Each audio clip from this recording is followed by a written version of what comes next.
हमारे इस channel Nishad music fan को लाल रंग का बटन दबाकर चैनल को सब्सक्राइब करें और नए नए गाना जल्द ही सुनने के लिए इस बेल आइकन के घंटी को दबाएं ताकि हमारा सभी गाना आप तक पहुंचे बिल्कुल फ्री फ्री फ्री। धन्यवाद दोस्तों। देहिया में तनिको हमरा जान नइखे, अब दिल में हमरा कोनो अरमान नइखे। मुस्कुराए खातिर तो दिन भर मुस्कुरातनी, लेकिन चेहरा पर असली मुस्कान नइखे। प्रेजेंटेड बाय विदेशी लाल एंटरटेनमेंट।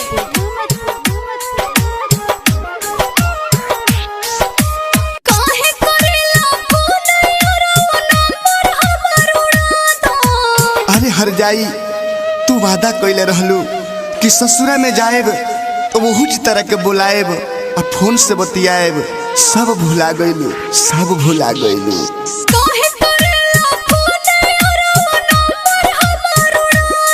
दिन रात रोइले जहर अपना देवरे से भेजा दो। अब बात न करबू हमरा से तो तू ही मुआ दो।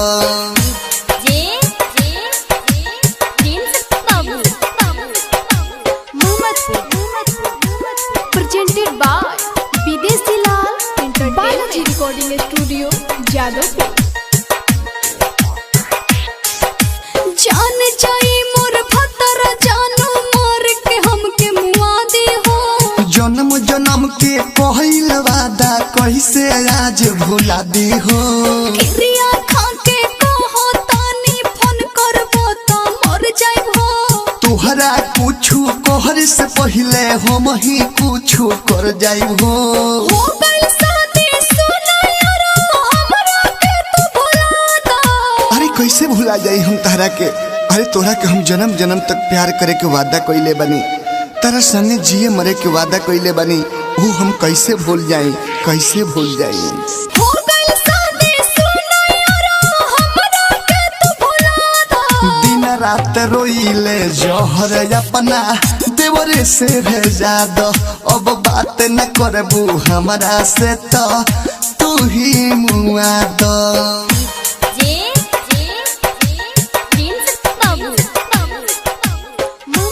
प्रेजेंटेड बाय रिकॉर्डिंग विदेशी लाल जादू एंटरटेनमेंट।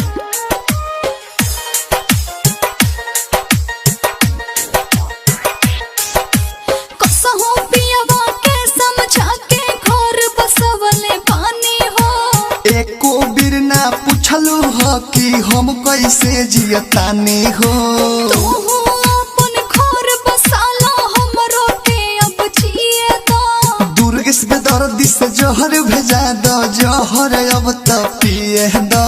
याद विदेशी कसहो अपना दिलवा के समझा दो।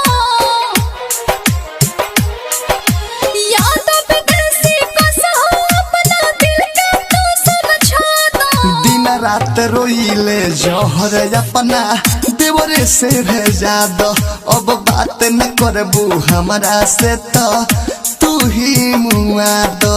काहे करेला फोन यारो नंबर हमर उड़ा दो।